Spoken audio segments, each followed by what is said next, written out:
Good morning বন্ধুরা, সকলকে ইংরেজি নববর্ষের শুভেচ্ছা ও শুভকামনা জানিয়ে আসন্ন আরআরবি, এনটিপিসি ও গ্রুপ ডি পরীক্ষায় যে ধরনের অঙ্ক আসার কথা সেরকম 15টি অঙ্কের একটা সেট আজকে করব।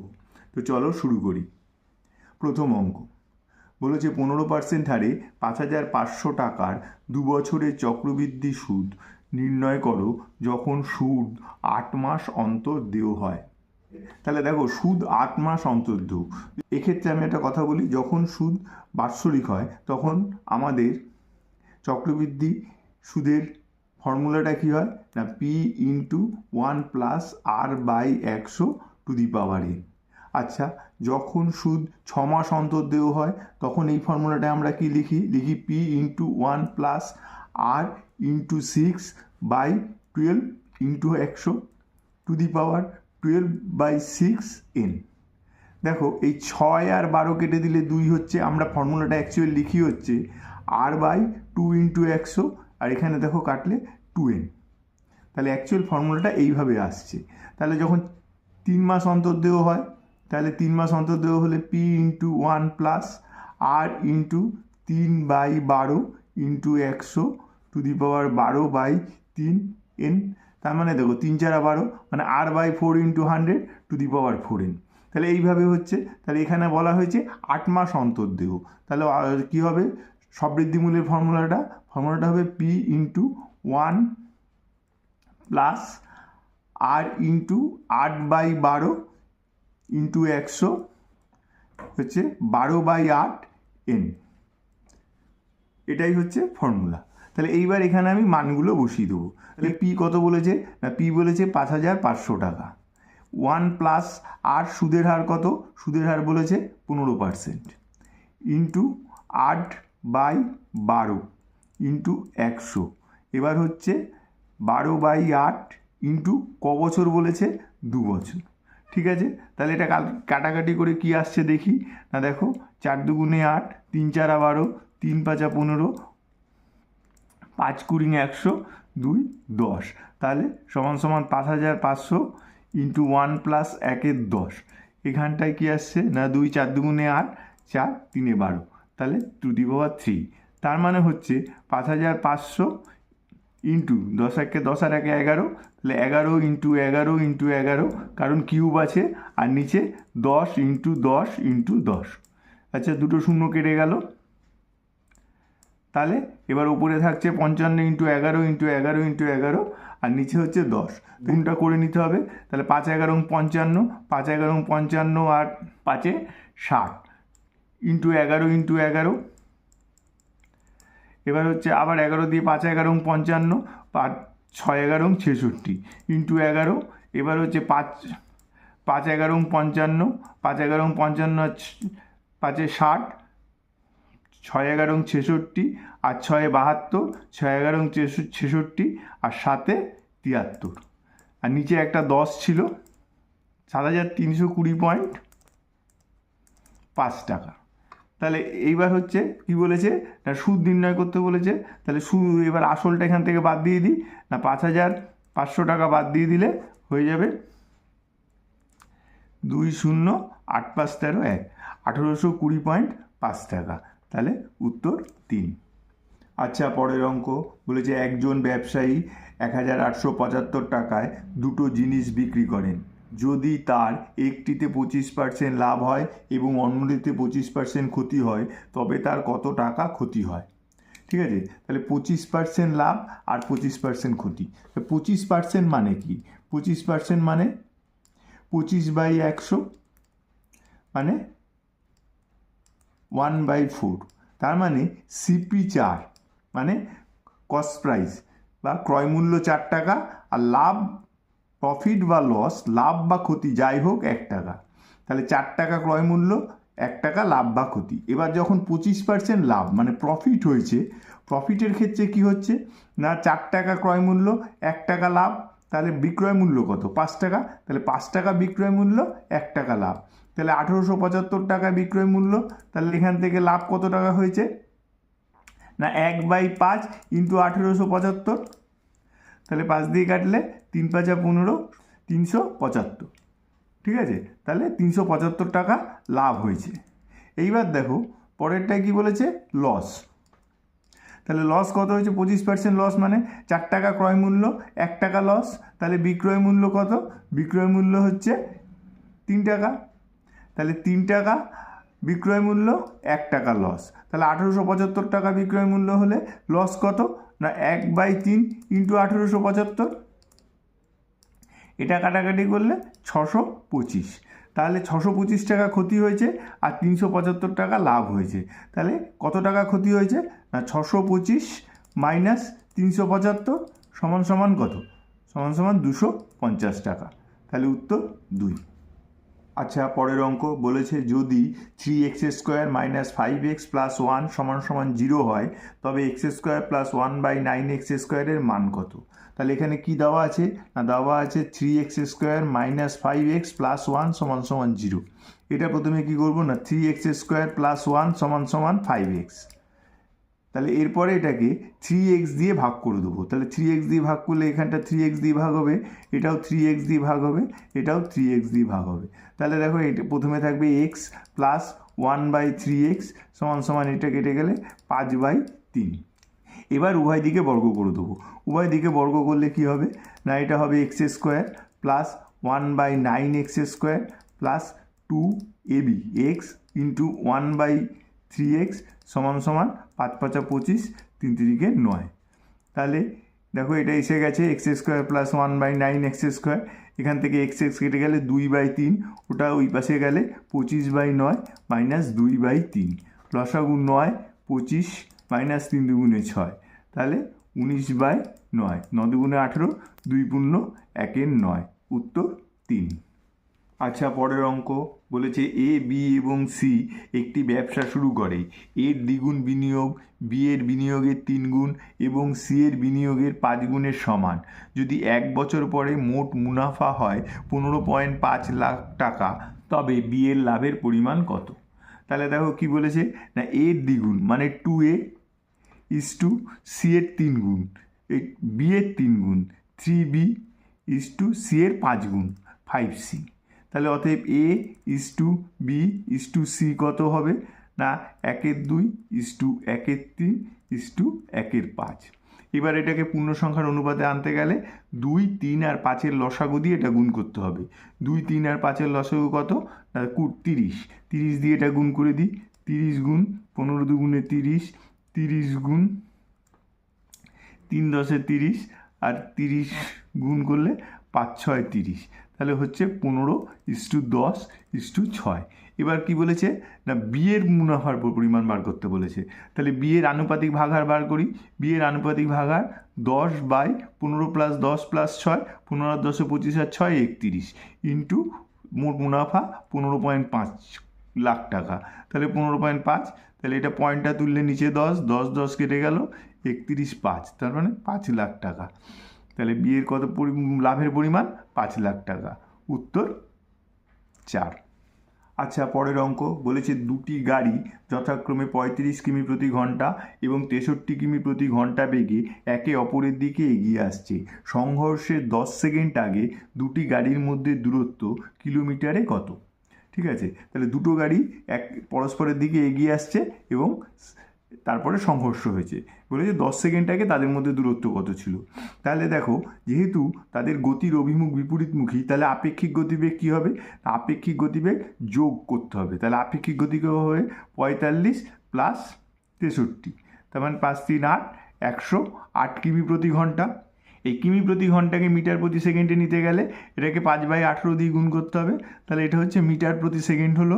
তাহলে 18 দিয়ে এটা কাটাকাটি করলে 6 18 108, তাহলে 5 6 30 মিটার প্রতি সেকেন্ড। তাহলে 1 সেকেন্ডে আগেই ওদের দূরত্ব ছিল 30 মিটার। তাহলে 10 সেকেন্ড আগে ওদের দূরত্ব কত ছিল, 10 সেকেন্ড আগে ওদের দূরত্ব ছিল 30 ইন্টু 10 মানে 300 মিটার। তাহলে 300 মিটার দূরত্ব ছিল, কিন্তু এটা বলেছে কিলোমিটারে বার করতে। তাহলে মিটারকে কিলোমিটারে নিতে গেলে 1000 দিয়ে ভাগ করে দিতে হবে। 1000 দিয়ে ভাগ করলে এটা কত হবে, না 0.3 কিলোমিটার। তাহলে উত্তর 3। আচ্ছা, পরের অঙ্ক বলেছে এ একটি কাজের 20% কাজ করে 4 দিনে, বি একই কাজের 33.33% কাজ করতে পারে 10 দিনে, তারা 9 দিন একসঙ্গে কাজ করেছে। সি বাকি কাজ 6 দিনে শেষ করেছে। বি এবং সি একসাথে একই কাজের 75% সম্পূর্ণ করবে কত দিনে, সেটাই বার করতে বলেছে। ঠিক আছে, তাহলে কি বলেছে, এ একটি কাজের 20% কাজ করে 4 দিনে, তাহলে পুরো কাজটা কদিনে করবে, 4 5 20 দিনে, তাহলে এ 20 দিনে একটা কাজ করে। আচ্ছা, বি কী করছে না 33.33% কাজ করছে 10 দিনে, তাহলে পুরো কাজটা কত দিনে করবে, পুরো কাজটা করবে হচ্ছে 30 দিনে। তাহলে মোট কাজের পরিমাণ কত, 20 আর 30-এর লসাগু, 20 30-এর লসাগু হচ্ছে 60 ইউনিট মোট কাজের পরিমাণ। তাহলে এ একদিনে কত কাজ করবে না 3 ইউনিট করে কাজ করবে, আর বি একদিনে করবে 2 ইউনিট করে। তাহলে এ বি একদিনে করবে হচ্ছে কত কাজ, 3 + 2 = 5 ইউনিট। তাহলে এরা একসঙ্গে কদিন কাজ করেছে না, এরা একসঙ্গে কাজ করেছে হচ্ছে 9 দিন। তাহলে 9 দিনে কতটা কাজ হয়ে গেছে, 45 ইউনিট কাজ হয়ে গেছে। এবার বাকি কাজ সি 6 দিনে শেষ করেছে, বাকি কাজ কত, মোট কাজ 7, তাহলে তার থেকে 45 বিয়োগ দিলে বাকি কাজ হচ্ছে 60 - 45 = 15 ইউনিট। 15 ইউনিট কাজ সি কদিনে করেছে, 6 দিনে করেছে। তাহলে সি একদিনে কত কাজ করে না, সি একদিনে করে হচ্ছে 15/6, তাহলে 3 × 2 = 6, 3 × 5 = 15, মানে 2.5 ইউনিট। তাহলে সি একদিনে কত করে করছে না 2.5 ইউনিট করে করছে। এবার বলছে বি আর সি একদিনে কত করবে না, বি আর সি একদিনে করবে, বি করে 2 আর সি করে 2.5, তাহলে করবে 4.5 ইউনিট কাজ। এবার কি বলেছে, মোট কাজে 75%। দেখো 100% মানে 60 ইউনিট কাজ, তাহলে 75% কত, 75% মানে এ 75/100, মানে হচ্ছে 3 × 25 = 75, 4 × 25 = 100, 4 × 15 = 60, তাহলে 3 × 15 = 45 ইউনিট। তাহলে বি আর সি 4.5 ইউনিট কাজ করে একদিনে, তাহলে 45 ইউনিট কাজ করবে 10 দিনে। তাহলে উত্তর 3। আচ্ছা, পরের অঙ্ক বলেছে একটি জিনিসের চিহ্নিত মূল্য তার ক্রয় মূল্যের 40% বেশি। যদি এর বিক্রয় মূল্য চিহ্নিত মূল্যের 73.12% হয়, তাহলে লাভের শতাংশ হলো। তাহলে ধরি সিপি ক্রয় মূল্য হচ্ছে 100 টাকা। ঠিক আছে, তাহলে দেখো চিহ্নিত মূল্য কি বলেছে, চিহ্নিত মূল্যে মার্ক প্রাইস বলেছে ক্রয় মূল্যের 40% বেশি। তাহলে এমপি কত হচ্ছে, চিহ্নিত মূল্য হচ্ছে 100, 40% বেশি মানে 140 টাকা। এবার বলেছে যদি এর বিক্রয় মূল্য চিহ্নিত মূল্যে 73.12% হয়, তাহলে বিক্রয় মূল্য মানে এসপি সেল প্রাইস কত হচ্ছে না, চিহ্নিত মূল্য 140, এর 73.12 মানে 73 দুগুণে 146, 147, 147/2 × 100, এটাই হচ্ছে ওর বিক্রয় মূল্য। তাহলে এবার এটা যদি ক্যালকুলেশন করি, 0 0 কেটে গেল, 2 7 দুগুণে 14, 147 × 7 গুণ করলে কত হবে, 1039/10, মানে হচ্ছে 102.9 টাকা। তাহলে দেখো কস্ট প্রাইস হচ্ছে 100 টাকা আর সেল প্রাইস হচ্ছে 102.9 টাকা। তাহলে প্রফিট কত হচ্ছে, প্রফিট হচ্ছে এসপি মাইনাস সিপি, মানে হচ্ছে 102.9 - 100, তাহলে 2.9 টাকা। তাহলে 2.9 টাকা লাভ হচ্ছে 100 টাকায়, তাহলে লাভের শতকরা হার 2.9%। উত্তর 2।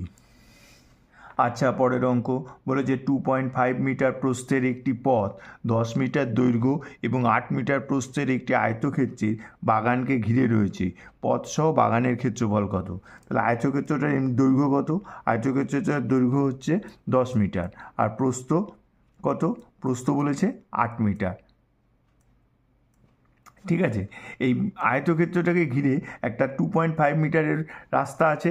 এবার রাস্তা সহ আয়তক্ষেত্রের দৈর্ঘ্য কত হবে, রাস্তা সহ আয়তক্ষেত্রের দৈর্ঘ্য হবে হচ্ছে আয়তক্ষেত্রের প্রকৃত দৈর্ঘ্য প্লাস 2 × রাস্তার দৈর্ঘ্য, তাহলে হচ্ছে 10 + 5 = 15 মিটার।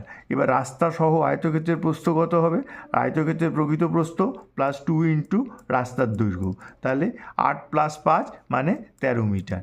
এবার রাস্তা সহ আয়তক্ষেত্রের ক্ষেত্রফল না দৈর্ঘ্য × প্রস্থ 15 × 13, তার মানে 195 স্কোয়ার মিটার, তার মানে উত্তর 3। আচ্ছা, পরের অঙ্ক বলেছে পাইপ এ এবং বি যথাক্রমে 43.2 মিনিট এবং 108 মিনিটে একটি ট্যাঙ্ক পূর্ণ করতে পারে। পাইপ সি এটি 3 লিটার প্রতি মিনিটে খালি করতে পারে। যখন তিনটে পাইপ একসাথে খোলা হয় 54 মিনিটে ট্যাঙ্কটি পূর্ণ হয়। ট্যাঙ্কের জল ধারণ ক্ষমতা লিটারে কত সেটাই বার করতে বলেছে। ঠিক আছে, তাহলে কি কি বলেছে, এখানে পাইপ আছে হচ্ছে A pipe, B pipe, C pipe এবং A plus B plus C, তিনটে পাইপ একত্রে কাজ করছে। তাহলে এ পাইপ কতক্ষণে পূর্ণ করে, এ পাইপ পূর্ণ করে 43.2 মিনিটে, বি পাইপ পূর্ণ করে 108 মিনিটে, সি পাইপ 3 লিটার প্রতি মিনিটে জল বার করে দেয়। ঠিক আছে, আর তিনটে পাইপ যখন একত্রে খোলা থাকে তাহলে 54 মিনিটে পূর্ণ হয়। তাহলে আমাদের প্রথমে জল ধারণ ক্ষমতাটা চৌবাচ্চার বার করতে হবে। তাহলে কী হবে, পয়েন্ট উঠে গিয়ে নিচে একটা 10 আসবে। তাহলে এই 432/10, 108 এবং 54 লসাগু কত না, এইটা লসাগু করতে গেলে আমাদের কি করতে হয় না, লবগুলোর লসাগু আর হরগুলোর গসাগু। তাহলে 432, 108 আর 54 লসাগু হচ্ছে 432, আর 10 108-এর নিচে একই আছে আর 54-র নিচে 1 আছে, তাহলে 10, 1 আর 1 এর গসাগু 1। তাহলে চৌবাচ্চাটির জল ধারণ ক্ষমতা হবে 432 ইউনিট। ঠিক আছে, তাহলে এ পাইপটি এই 43.2 মিনিটে 432 ইউনিট জল পূর্ণ করে। তাহলে 1 মিনিটে কতটা জল পূর্ণ করবে না, 1 মিনিটে পূর্ণ করবে 10 ইউনিট জল। এবার বি পাইপটি 108 মিনিটেই 432 ইউনিট জল পূর্ণ করে। তাহলে বি পাইপটি 1 মিনিটে পূর্ণ করবে 4 ইউনিট জল। আর এ বি সি একত্রে 54 মিনিটেই 432 ইউনিট জলই পূর্ণ করে। তাহলে 1 মিনিটে পূর্ণ করবে 8 ইউনিট জল। এইবার দেখো, যদি আমরা একটা ইকুয়েশন তৈরি করি তাহলে কি হবে না, A pipe plus B pipe আর মাইনাস সি পাইপ, কারণ সি পাইপটা খালি করছে, সমান সমান A plus B plus C, তাই তো। তাহলে এ পাইপ পূর্ণ করছে 10 ইউনিট, প্লাস বি পাইপ পূর্ণ করছে 4 ইউনিট, মাইনাস সিটা আমরা জানি না, আর এ প্লাস বি প্লাস সি পূর্ণ করছে 8 ইউনিট জল। তাহলে অতএব সি সমান সমান এখানে হচ্ছে 6। তাহলে সি পাইপটা 6 ইউনিট জল প্রতি মিনিটে বার করে দিচ্ছে। তাহলে 432 ইউনিট জল বার করতে সি পাইপের কত সময় লাগবে, তাহলে 432/6 হবে। তাহলে 6 7 42, 6 2 12, 72 মিনিট সময় লাগবে। এবার দেখো কী বলেছে না, সি পাইপটা বলেছে প্রতি মিনিটে 3 লিটার করে জল বার করে দেয়। তাহলে 72 মিনিটে কত লিটার জল বার করবে, 72 মিনিটে 72 গুণ 3 লিটার জল বার করবে, 3 2 6, 3 7 21, 216 লিটার। তাহলে এটাই হচ্ছে চৌবাচ্চাটা জল ধারণ ক্ষমতা। উত্তর 4। আচ্ছা, পরের অঙ্ক বলেছে যদি 10a cube plus 4b cube is to 10a cube minus 15b cube সমান সমান 7:5 হয়, তবে 3a plus 5b is two 9a minus 2b সমান সমান কত। ঠিক আছে, তাহলে আমরা এটা লিখি 10a cube plus 4b cube by 11a cube minus 15b cube সমান সমান 7/5। তাহলে এটা বজ্রগুণন করে দিই, 7 11 77, a cube minus 7 15 105, b cube সমান সমান 5 10 50 a cube plus 4 5 20 b cube. তাহলে a কিউবটা এদিকে আসলে হবে হচ্ছে 27 a কিউব সমান সমান 125 b কিউব। তাহলে a cube by B cube হচ্ছে কত, 125/27। তাহলে a বাই বি কত হচ্ছে, a বাই বি হচ্ছে 5/3। তাহলে a সমান সমান 5, b সমান সমান 3। এবার কার মান বার করতে বলেছে, বলেছে 3a plus 5b by 9a minus 2b। তাহলে 3a হলে a সমান সমান 5, 3 5 15 প্লাস 3 5 15, আর 9a মানে হচ্ছে 5 9 45 মাইনাস 3 3 এই 3 2 6, তাহলে হলো 30/39, মানে হচ্ছে 3 10 30, 3 13 39, 10:13। উত্তর 1।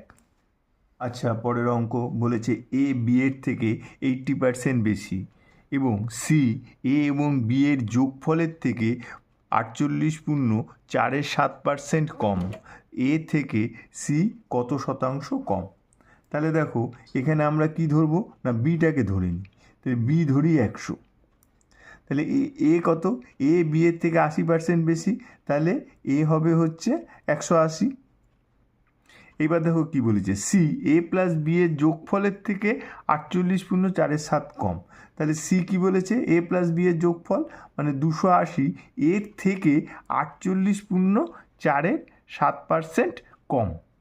তার মানে কত হবে সি, তার মানে হবে এর 48.4% কম, মানে 100 মাইনাস 48.4, তার মানে হবে হচ্ছে 51.37%। 280 51.37%। তাহলে কত হবে না 280 ইন্টু 7 একে 7 আর 3 10, 5 7 35, 1 36 বাই 7 ইন্টু 100। তাহলে দুটো শূন্য কেটে গেল, 7 4 7 28, 4 36, 144। তাহলে সি হচ্ছে 144। এবার কি বলেছে না এর থেকে সি কত শতাংশ কম। তাহলে এর থেকে সি কত কম না 180 মাইনাস 144 মানে 36 কম। 36 কার থেকে কম, 180-তে কম, এর থেকে কম, ইন্টু 100। তাহলে একটা শূন্য কেটে গেল, 18 2 36, তাহলে 20, তাহলে 20% কম। উত্তর 4। আচ্ছা, পরের অঙ্ক বলেছি একটি আয়তঘনাকার ট্যাঙ্কের 3টি সন্নিহিত তলের ক্ষেত্রফল হলো 3 মিটার স্কোয়ার, 12 মিটার স্কোয়ার এবং 16 মিটার স্কোয়ার। ট্যাঙ্কের জল ধারণ ক্ষমতা লিটারে কত। ঠিক আছে, তাহলে 3টে সন্নিহিত তলের ক্ষেত্রফল বলেছে, তার মানে একটা হচ্ছে লেন্থ ইন্টু ব্রেথ মানে দৈর্ঘ্য ইন্টু প্রস্থ, সেটা ধরে নিলাম 3 মিটার স্কোয়ার। আরেকটা ধরে নিলাম হচ্ছে লেন্থ ইন্টু হাইট, দৈর্ঘ্য ইন্টু উচ্চতা, সেটা ধরলাম 12 মিটার স্কোয়ার। আরেকটা ধরে নিলাম হচ্ছে হাইট ইন্টু ব্রেথ মানে উচ্চতা ইন্টু প্রস্থ, সেটা হচ্ছে 16 মিটার স্কোয়ার। এবার কি বলেছে ট্যাঙ্কের জল ধারণ ক্ষমতা কত, ট্যাঙ্কের আয়তন বার করতে হবে। দেখো এই তিনটেকে যদি গুণ করে দিই, তাহলে গুণ করে কি আসছে দেখো, L square into H square into B square মানে উচ্চতা স্কোয়ার, দৈর্ঘ্য স্কোয়ার ইন্টু প্রস্থ স্কোয়ার। তাহলে এখানে গুণ করে দিই 3 ইন্টু 12 ইন্টু 16। তাহলে আমার লাগবে আয়তন, তাহলে আয়ত ঘনাকারের আয়তন কত, দৈর্ঘ্য প্রস্থ উচ্চতা, তার মানে এল বি এইচ, তার মানে এটা রুট হয়ে যাবে, রুট ইন্টু 3। 12টাকে রুটের মধ্যে লিখলাম 3 ইন্টু 4 ইন্টু 16। দেখো রুটের বাইরে দুটো 3 থেকে একটা 3 আসবে, 4 থেকে 2 আসবে, আর 16 থেকে 4 আসবে, মানে 4 দুগুণে 8, 3 আটা 24, তাহলে 24 ঘন মিটার। এটা হচ্ছে আয়তঘনাকার ট্যাঙ্কের আয়তন। ঠিক আছে, এবার বলেছে কত লিটার জল ধরে। এবার লিটারের সঙ্গে ঘনমিটারের কি সম্পর্ক না, লিটারের সঙ্গে ঘনমিটারের সম্পর্ক হচ্ছে 1 ঘনমিটার সমান 1000 লিটার। তাহলে 24 ঘন মিটার সমান সমান কত হবে না, 24 ঘন মিটার সমান সমান তাহলে 24,000 লিটার হবে।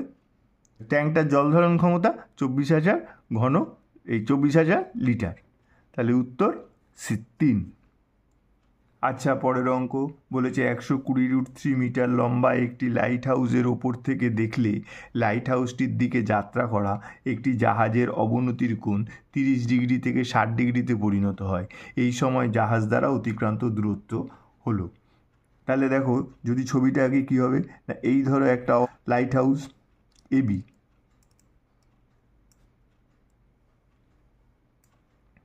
এইবার এই একটা পয়েন্ট সি যেখানে প্রথমে জাহাজটি ছিল, এখান থেকে এই এ থেকে সি এর অবনতি কোণ হচ্ছে 30 ডিগ্রি।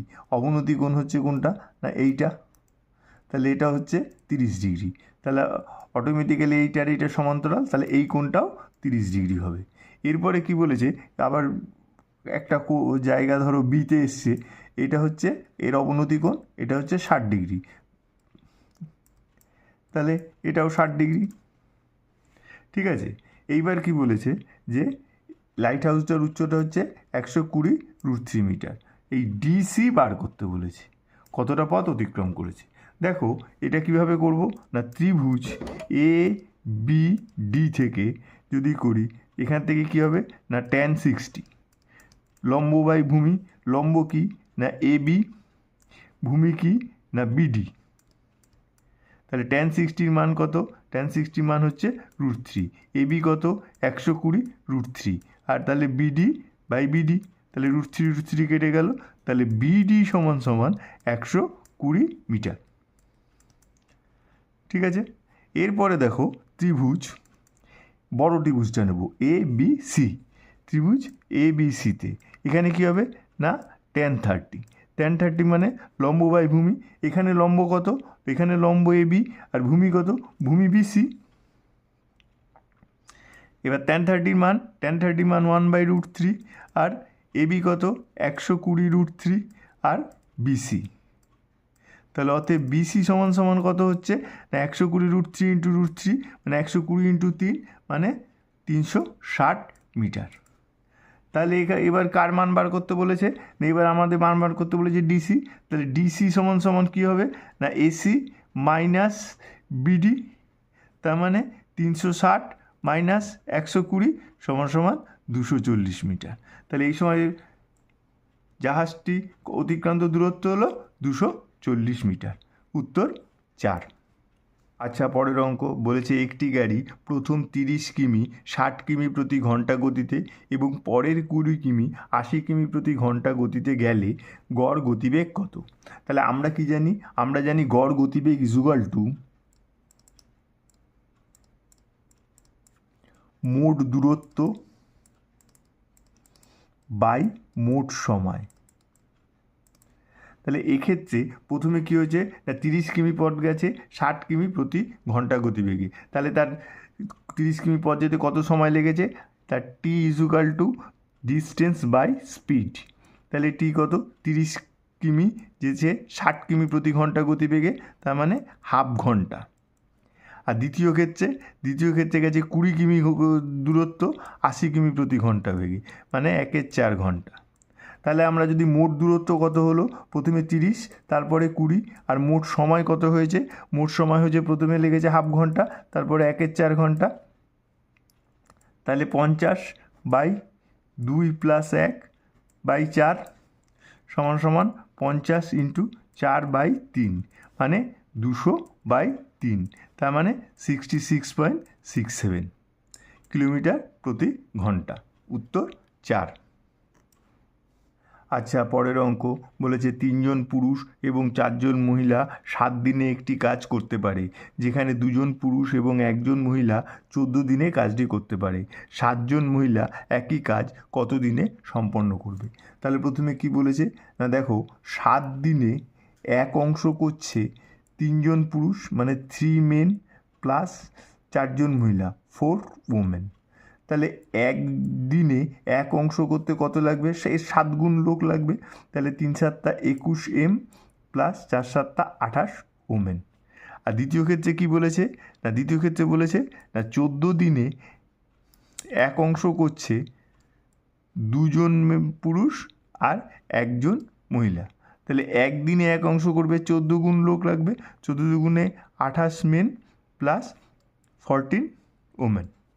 ঠিক আছে, তাহলে দেখো এই দুটো গ্রুপ 21 মেন প্লাস 28 উমেন আর 28 মেন প্লাস 14 উমেন, এদের দুজনের কার্যক্ষমতাটা সমান। তাহলে এই দুটোকে আমরা সমান করছি। তাহলে 21 এম প্লাস 28 উমেন সমান 28 এম প্লাস 14 উমেন। তাহলে কি হচ্ছে 7 মেন সমান 14 উমেন, মানে 1 মেন সমান 2 উমেন। তাহলে 2 মেন সমান কত হবে? 4 উমেন হবে। এইবার দেখো একটা কি বলেছে না 2 জন পুরুষ আর 1 জন মহিলা বলেছে। তাহলে 2 মেন প্লাস 1 উমেন, 2 মেন মানে কত? 4 উমেন এখানে বার করে রেখেছি, প্লাস 1 উমেন মানে 5 উমেন। তাহলে 5 জন মহিলা 7 দিনে একটা কাজ করতে পারে। তাহলে বলেছে 7 দিনে না, 14 দিনে একটা কাজ করতে পারে। তাহলে কি বলেছে না 7 জন মহিলা কত দিনে কাজটা করবে? তাহলে কত দিনে করবে না 5 × 14/7, 7 × 2 = 14, 10 দিনে। তাহলে উত্তর 1।